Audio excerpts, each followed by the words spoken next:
Like, it does happen in our industry. There's 100% bot views. Can I guess those people and I'd be right? Or I don't want to put you on the spot, but would I probably be right? Yeah, yes. You're about here live on WCW. Yeah, that my background, I played basketball at Wake Forest, and then I was playing pro basketball in the Philippines, and then I was just kind of bored, and then that's when I started my channel in 2020. While I was still the first 2 or 3 years of my channel, I was still living in the Philippines. Later on, so I don't know what they're planning to do now. Well, you never know with the NWO. It can't be good. If you're not making, I'm just gonna throw. If you're not making over $1 million a year, I personally don't think you shouldn't be spending $3,000 just to light on fire. Oh, sure, that's right. So I'm like, who are these boxes for? Strengthen numbers with the NWO. Tonight, we're lucky enough to have Trike Sports Cards, Troy, who has a big YouTube channel, deals in cards full time. And I don't want to say this in an interview. I think this is going to be a very productive, as Troy put it, a productive conversation for the hobby. Troy, last time we talked about, and the word I missed is I find a lot of the content sensationalized. And that's fair. They're allowed to do what they want to do. I just don't love it. Yeah. Does it have to be sensationalized to do well? Like the Mamba Cards guy, I just find it, it's not my cup of tea. Yeah, for sure. I mean, first of all, yeah, I consider this, it's like a continuation of the talk we already had. You know, we were talking on the live and stuff. Everyone check that out, but I think they'll be fine just going straight into this. No, I disagree. I don't think the content has to be sensationalized. I think I mentioned it before, but like some of my best performing videos have been buying for a $30 blaster box at Target or going through a $1 box. So I would actually argue that's one of the really good things about our niche and our hobby is like in other at least from what I've seen, like if you're looking at like cars or like travel or stuff like that, a lot of times is like the staying in the 5-star hotel or buying a $300,000 card. Like that's what gets the views, like full stop. I haven't seen it. I mean, this numbers speak for themselves. I mean, maybe at the beginning for sure, but like I've given this example a lot of times to my fellow content creators. I'm like, I would much rather, if you make a video going through a $1 box, it'll do better than if you make your title, like we've talked about before, I spent $100,000 on sports cards. Like no one cares. No one wants to watch that. Like I agree. It's somehow a few channels still make it really work. And I'm starting to think I'm crazy, but I still feel like some view. So let me ask you, I'm going to get right. I saw a video, I don't know how, maybe a year and a half ago. So it's had time to grow 160,000 views. Good. Number one, awesome. But when I see that, and it's not personal. It's just, I have a hard time. Neo gives me crap about it. I have a hard time buying there's that big of a market for that content. So is the 160,000 completely organic? Is it paid to get ads and boost it a little? But that's something I'm starting to think I'm crazy because everyone's shooting me down. No, I mean, I don't think you're crazy. I mean, I think there's other people that feel that way and there's a reason to be skeptical. I mentioned before, like it does happen in our industry. There's 100% bot views. So I don't think you're crazy for thinking that. I mean, to be direct with your question, no, it's not any bot views. It's not paid promotion. Hey, good for you, man. That's zero crazy. Money put behind it. And the other thing I'll say too is I'd be willing to let anyone take a look at my analytics because that's where you really see. And I've heard some things like, for instance, when sponsors reach out, the first thing they ask for is, let me see your audience. Let me see your analytics. Because a lot of times if you pay for these views, of course. It's coming. It's like, okay, so why is your audience? Yeah. Why is your audience 85% from India and they're only watching 10 seconds of your video? So that's, if anyone's in the marketing, like sponsorship space, like to make sure, because it happens across the board, sports, Instagram, blah, blah, blah. They ask for your analytics because it's not 100% foolproof, but that's a pretty easy way to tell a lot of the time. So, and I've heard about some other people who will like not show their analytics for like the life of them. So for me, anyone can go take a look. Can I guess those people and I'd be right? Or I don't want to put you on the spot, but would I probably be right? Yes. Yeah. There's hey, good for you. There's some. Yeah, I'll keep it very broad. And I think me too. We won't say anything else. Yeah. I don't want to. I don't mind being an open book, but I don't want to like specifically drag anyone else to the mud, especially because I hear things from other people. So I wouldn't mind if dragging like me to someone else, but I don't want to get other people caught up in That's stuff. fair. It's what you said was good enough. Yeah.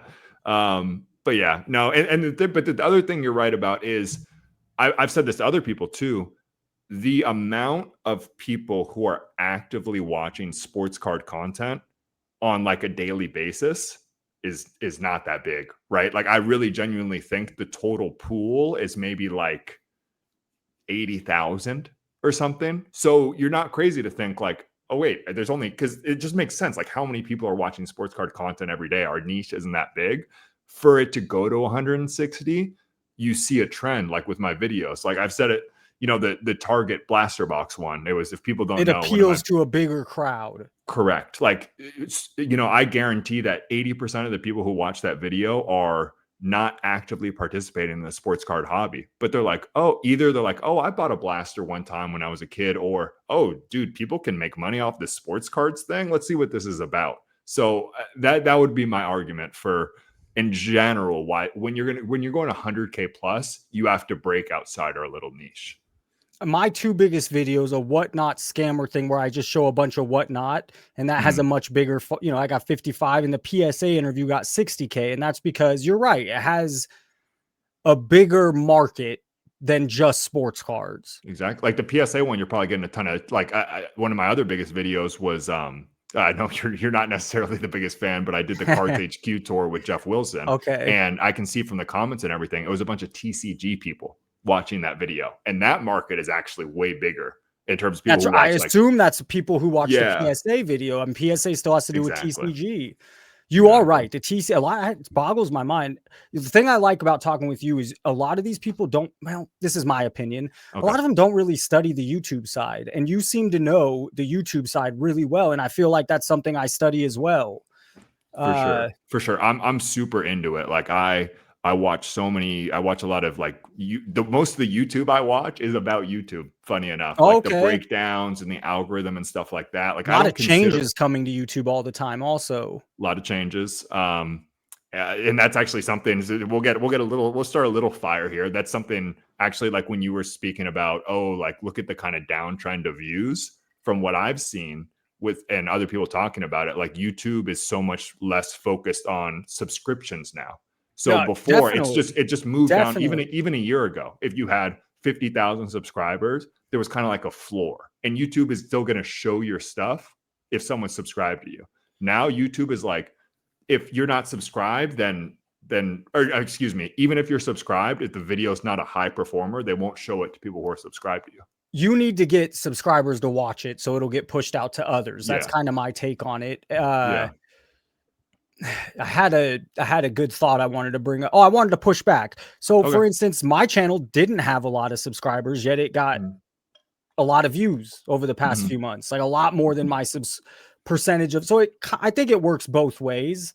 That sure, it can go down, but it's not all on subscribers, I think is what you're saying. Everything doesn't matter based off the subscriber count. Yeah, I'm saying over time, like it's the TikTok thing more and more. Like if you have before, it didn't really happen. If you had 50 subscribers, you could not go viral on YouTube. It just wasn't really possible. You could get 500 views, 1,000 views. Now you could start a brand new channel with 50 subscribers and getting 100K YouTube video. But at the same time, you could have 100K subscribers. You're right. And only get 1,000 views. So that's kind of the different thing. But once again, I don't want to bore. Well, there was also the COVID spike. I mean, some of these channels started at the perfect time and just blew up at one point. You started a tiny bit later, so good. I think I followed you pretty early. You started what year did you start your channel? I've been going for a while, actually. I mean, I was doing.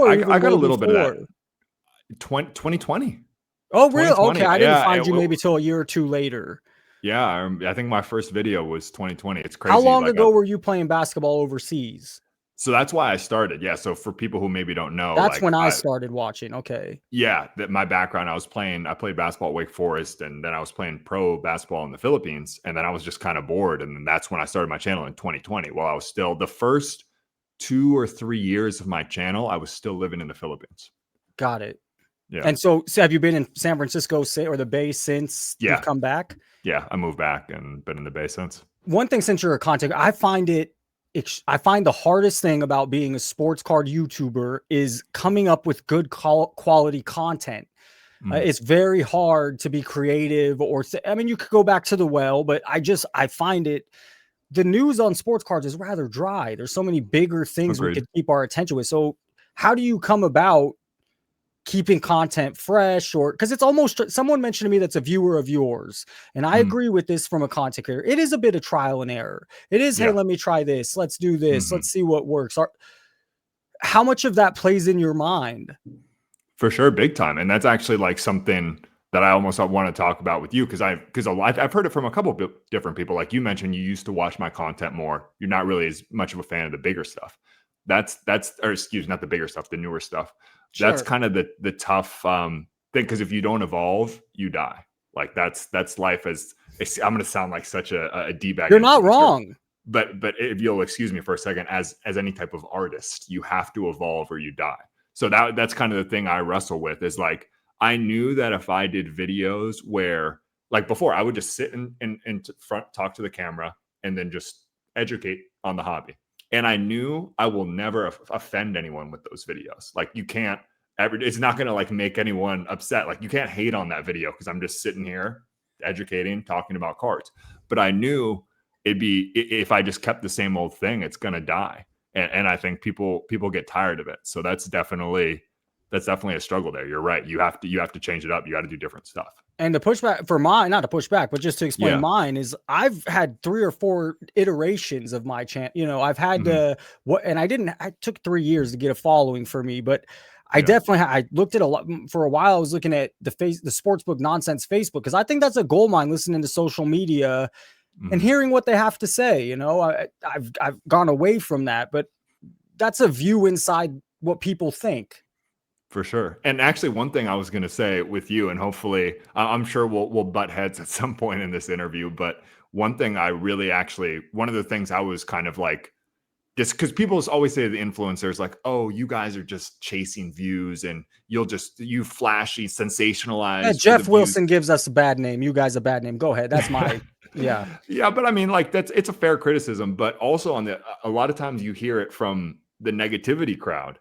And it's the same thing, in my opinion. And you've kind of mentioned it before, like the negativity crowd, if you throw more negative in the title, you kind of get addicted to that rush. It's like, oh, the more I hate, the more I'm negative, the more people show up. Like that's just a fact. And the thing I was going to say is I respect about you is I saw the video and you said like, hey, I'm not Sports Card Radio. Like I'm not going to go down. No shade to Sports Card Radio. I don't have anything in particular against them, but you're like, hey, I know that if you went straight negative and trolly and hating, you would get more views, 100%. And I know you know that.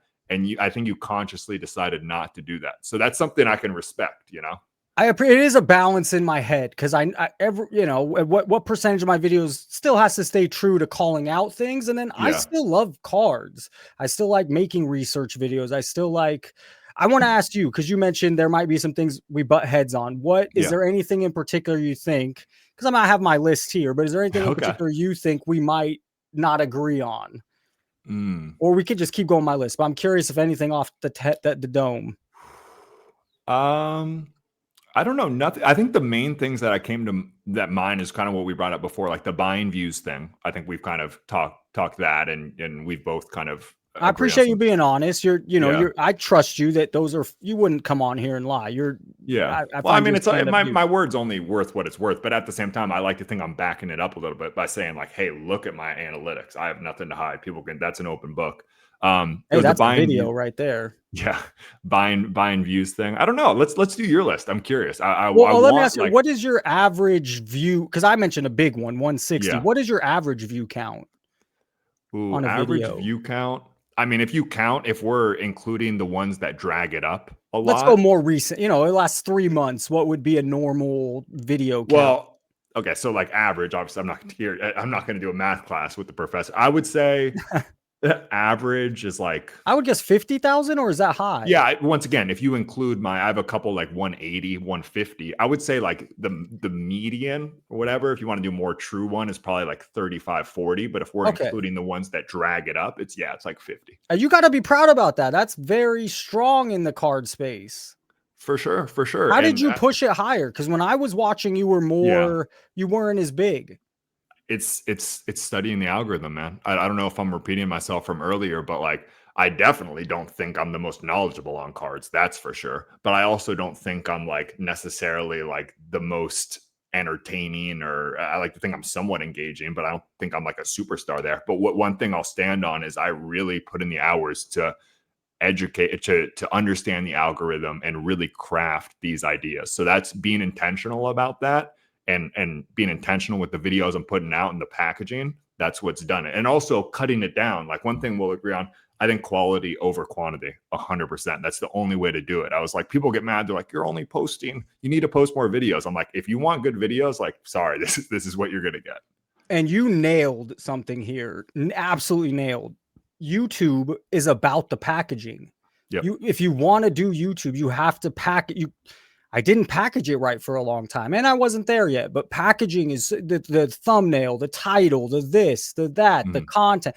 And one thing I'll say about your content, it's pretty well produced. Do you have a team? Because you have some highly produced stuff. I work with some freelance editors. That definitely helps, but I don't have a team. And that's another thing I'm really proud of. Like when I go to like a card show, man, like it's stressful because I'm dealing, then I'm buying, and then I'm managing the camera. I'm managing, like, once again, people want to come say hi, I'm sure. Yeah, no shade to these people. Again, like, I mean, I know, once again, you're not a fan. I will stand on it, and people are going to disagree with this. I actually like Jeff. I like Jeff Wilson. But when he pulls up to film, there's like 6 people around him. There's like a production coordinator. I saw that. There's like, national. Like that is, you know, and once again, I mean, you can do whatever you want, but that definitely makes it a lot easier. So I'm proud that I've kind of just made it work. Like I'm one of the few, I think I'm the only person out of the quote unquote people who are pulling this amount of views who is 100% on their own. I have an editor who helps, but compared to everyone else who has like teams and full-time cameramen and stuff like that,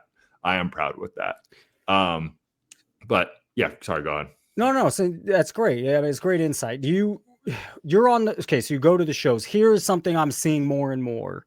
The hobby is split between people that have some money and they can spend on this stuff. And then there's some people, I just find it very torn. And some of our views are different, I find sometimes, because I don't know. I just I'm finding a split between the haves and the have-nots. Do you see any of that? Do you think of any of that? I mean, some of the stuff is expensive.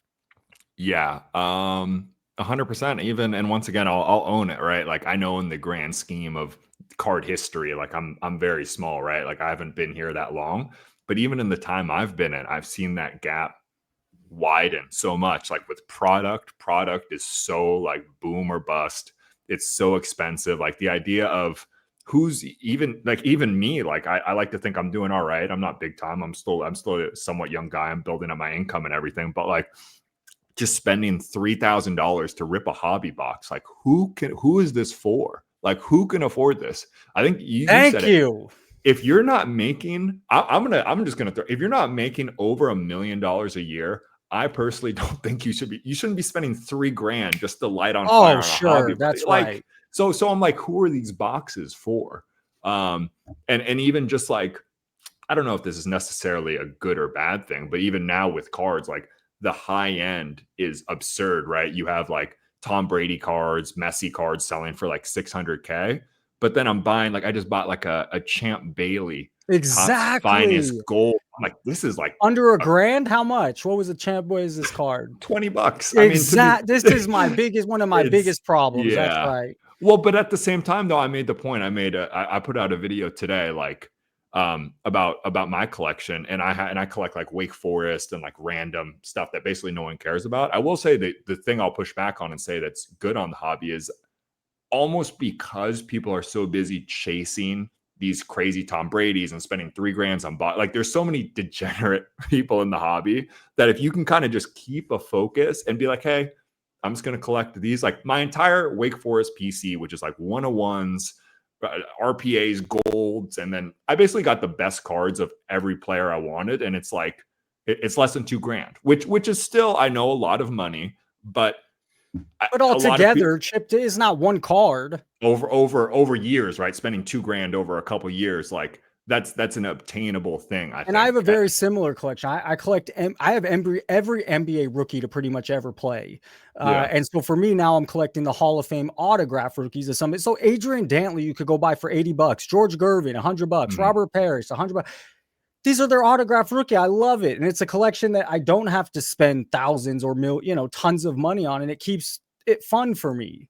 Yeah. For sure. I think that's definitely one good thing about the hobby. I have something, Fair, if you don't allow me to interject here, that I think we disagree on. You and a lot of people, I think, expect or are holding up influencers and be like, they should be like I don't want to say a good representation of the hobby, but I guess I'm not going to articulate this really well, but I kind of just take influencers in general. Like, I know they're not going to be the smartest person or the most like necessarily like a role model for our kids. Like, I look at other niches, right? Like, if I had like a daughter, I don't have any kids, and you see these girls who are the most famous Instagrammers or TikToks or whatever, like, I don't think they're the best representation of like what. But that's not what I want the hobby to be. And a lot of the space, there is a lot of valuable, good card content creators. It's not YouTube. It's not going to blow up because you do. It's because of the certain ones I have a problem with have so much exposure, and you're not wrong in saying they don't have to be.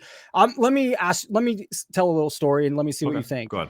At the National, I wanted to go meet Brian Gray. So I waited in his line, ex-owner or CEO of Leaf. I waited in the line. I got to talking with the family in front of me, and they have a 15-year-old, maybe 14-year-old son, quarterback and pitcher, really good athlete. And he's collecting the Justin Jefferson rookie and this. And the people he listens to is Jeff Wilson and Ryan Card Collector too. And Brian Gray didn't want any of his cards. He didn't make him an offer. And so some of as Neo mentioned, if that's the first channel new people find, it's not doing anybody and maybe I'm wrong. I don't find it doing anybody a great service. It's a disservice.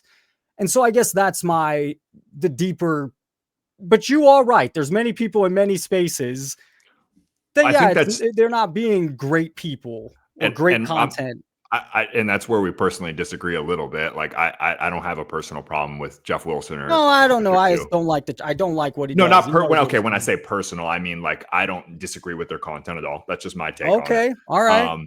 But I guess my point is like, that's how the algorithm works nowadays, though. Like, what rises to the top in every niche, it's not necessary. I mean, not even necessarily. It's usually not the best stuff or the most helpful stuff or the most truthful stuff or the most stuff with the most integrity.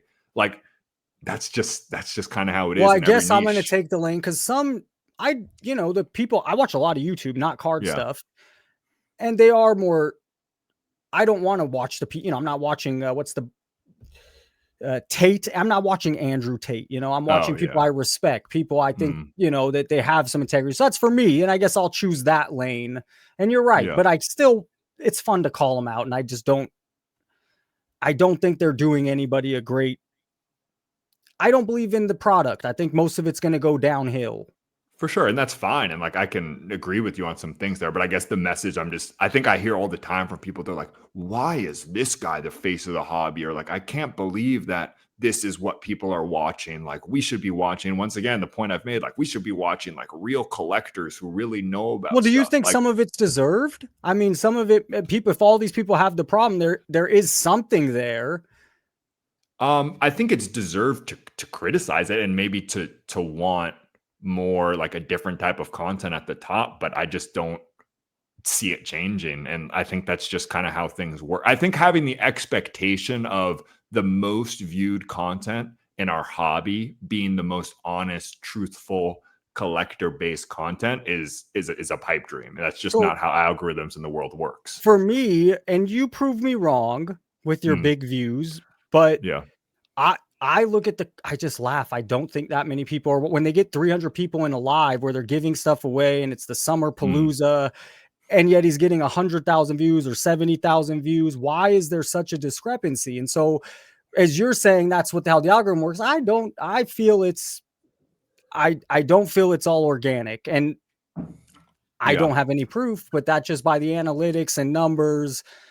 I kind of scoff at them, and maybe it's all genuine. Maybe they laugh at me when I say it, but other people, it's just hard for me to fathom. But you're saying, hey, your video really did get 160. So that proves It's at least some of possible. your side better. That's right. That's right. It proves it's at least possible. But once again, it doesn't prove that it never happens, that people don't buy views. Not to once again hold myself up as some sort of sports card saint here, but you know, I will agree with you once again that you're not crazy for being suspicious because stuff does happen.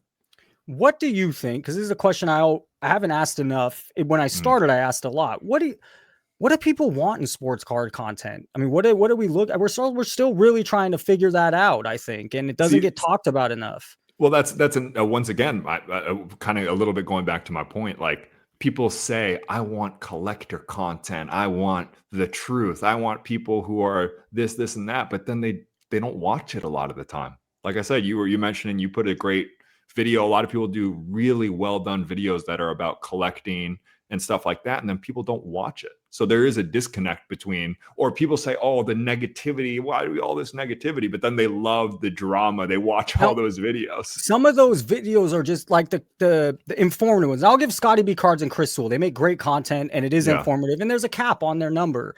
But a lot of the people then in their shoes, they don't make YouTube style content. Maybe they would get more views if they edited it more, or they had more YouTube 100%. style stuff, but they're just coming on talking. So there is a cap on just coming on talking. Yeah, 100%. But to more answer your question, what do people want? In my opinion, I'm just always curious. I think that the best videos are the ones that bridge the gap between entertainment and providing knowledge in our niche, right? So if you I nailed it. If you go full entertainment, right? And I've seen it myself, and sometimes I've swung and missed. If you just do, I spent $100,000 at a card show, it's not relatable. People don't care. I mean, it is it's in the entertainment world, but it's like, I'm not learning anything from this. This doesn't apply to my daily life at all. I can't relate to this. So people aren't going to watch it. But once again, on the knowledge one, like, I'll be honest, I like learning and stuff, but if someone stays up there, like, I think it applies to a few people, and it's once again, no disrespect, because there are people who make, but like, here is the pop count in 1992, and then here 1993, and then actually there was a variation here.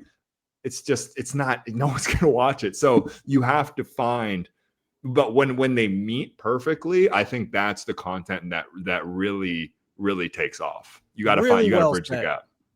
No, that is kind of how I feel in my head. You said it so well. That is the truth. You said bridging entertainment and some education or information. Yeah. I fully agree.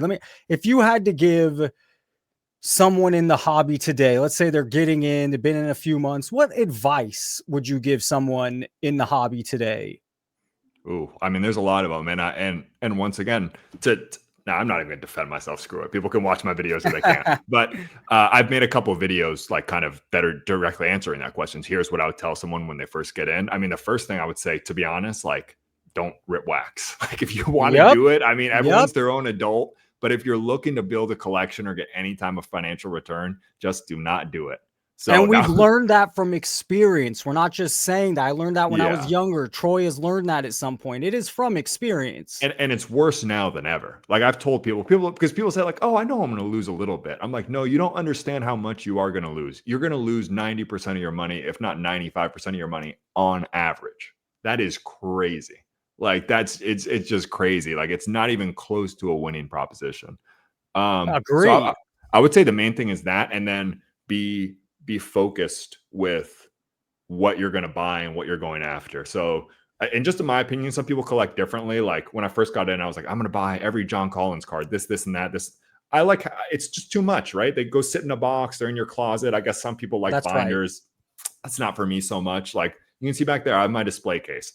There's about like 20 cards that I want to look at and I like, and that makes me happy. If I buy anything else, like, I might rotate some things in and out, but otherwise it's sitting in the closet and I don't really get to enjoy it. So I think being focused with what you're buying, and that's, I mean, and people get in. There's so much out there. There's so you much are out there. 100%. You have to focus in, because then you could really build something. Yeah, 100%. And I think it was crazy too. Like, I was, people get into these. I'll be a little bit of a politician here, as someone called me, but I'm staying. I'll just say, with live streaming apps, I was like, who gets into these and is spending 5x comps on these cards? Like, do these people really exist? And then I met someone at a party the other day. He's like, yeah, man, I've been getting into the live streaming, and yeah, I think I paid like 6x comps on a card. Like that kind of sucks. I'm just getting into it. I'm new, blah, blah, blah. And I'm like, man, I'm sad. I want to, like, I wish those people didn't come in and have those experience and they knew exactly what to do off the bat, because that sucks. 100%. What do you have? What would be your biggest gripe in the hobby right now? And maybe you could go positive. What's the one thing you love as well? What's the best thing the hobby brings you? I mean, on the positive side, I mean, I wouldn't say there's one specific thing, and it won't be that. I mean, you know, like, well, I would say actually, no, there is one specific thing. I am super blessed that this is my full-time living. Like that's incredible. I like consider myself so lucky every day that this is what I do for a job. And like, I know that's not possible for everyone and all this stuff, but all I can say is like, I'm just thankful, man. I love it. I'm really, really happy. On the negative side, I don't know. I mean, once again, I think I'm sheltered from it a little bit, because I mean, something like overprinting or prices of boxes. I mean, some of that doesn't get on you at all. It bothers me, but if I think about things selflessly, right? Like I said, like for instance, the people paying 6x comps getting into the hobby, like I wish that would go away. I wish people didn't have to mortgage their house to buy a hobby box.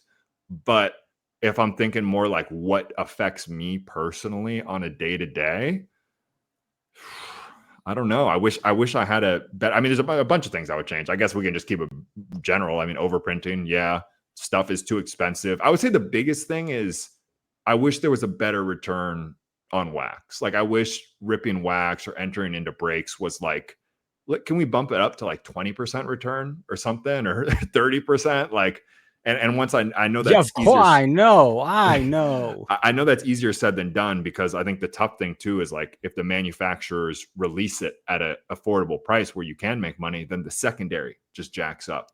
But yes, and I find a lot of the prices to be created because you could break the product, so that raises a lot of the price for the general public that doesn't want to break.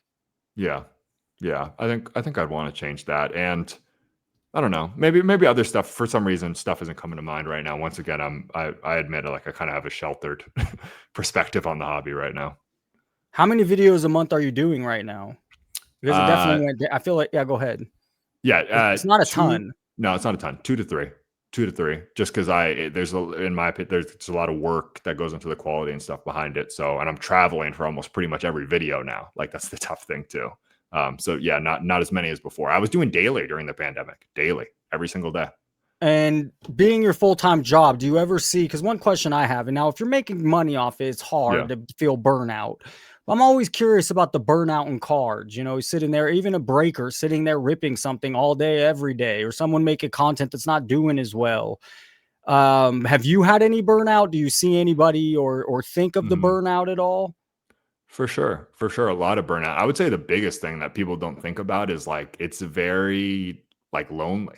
Like I said, I don't have a team. It's just me, you know, like anyone who I've given the example before, but like some of the best when you're in the office and it's a Friday and you guys are kind of just, it's winding down. You guys are messing around. You're going to go to happy hour or whatever, like that camaraderie and stuff. And especially coming from basketball, like that stuff is so great. So I do miss that. And also the fact of being like, I don't know which direction to go. Like there's no, I mean, I guess that's jobs in general where you get in the real world, but I would say even more so with what I do, it's like, do I go and buy a bunch of soccer cards right now? Do I really focus on the content? Do I do this, and that? I would say that's tough. I mean, yeah, so I felt burnout. I basically quit at one point. Like when I came back. When would that have been? I came back from the Philippines. I kind of tried to make this work. I did it for a year. I was like, because when I was over there, I was like, I'm not giving this a full shot because I can't make content. Like I'm over there. I really want to do vlogs and stuff like that. You can't really vlog in the Philippines with sports cards. I did it for about a year and I was like, all right, it's not really working. So it's time to get a job. And I went and got a full-time job doing sales. And I was like, all right, I was still going to do sports cards on the side, but I was like, all right, this is my path. We're going in the corporate world. And then at a certain point, my parents, funny enough, my parents were like, man, you seem miserable. Like, you were much more happy doing the cards thing. Like, how much money were you making? I was like, well, not a lot, but like enough to survive barely. And they're like, well, why don't you give it another shot? Go for it and see if you can build it up into something bigger. And then luckily it's definitely been doing better lately. Oh, good for you, man. That's awesome. You had burnout, you almost quit, you're still with it. What did I want to ask you? What percentage of your business is, your monthly income, let's say, is most of your stuff off the dealing cards, or is a lot of it from YouTube? It's shifted in the past year. Now it's most of the money, I would say, is off content. Oh, wow. Okay. Yeah. And that's something that's been great because in my personal opinion, that's a lot more scalable. Like with the dealing cards, setting up as a dealer, like outside of breaking and stuff like that, it's kind of capped out on what you can do. And you said you were thankful. I mean, you must be enjoying it. It is fun. It's amazing. It's the best job. Like it's the best job in the world. And I'm really thankful, as corny as it is to just repeat that. But no, it's great to hear it, man. It's really, it's good to hear someone talk like that. Hey, we've been going 35 minutes. We'll cut it here. This was a great talk. Yeah. Thanks for coming on. For sure. I appreciate you having me. And in the future, once again, I'll definitely have to pop in the live, or we'll do another one. Like I appreciate, I've definitely disagreed with you at times, and sometimes with the tone, sometimes things have taken, but I understand your perspective, and I think there definitely is a need for someone to call out the stuff going on in the hobby. So I can definitely respect that. Appreciate that, Troy.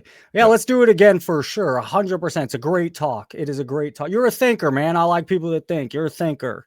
Appreciate that. I can't help it that I'm custom made. I can't help it that I look good, smell good, can dance all night long. What up, everybody? This is Robert Ory, a.k.a. Big Shot Bob, and you're watching Professional Sports Cards. Hey, by the way, go buy my rookie card.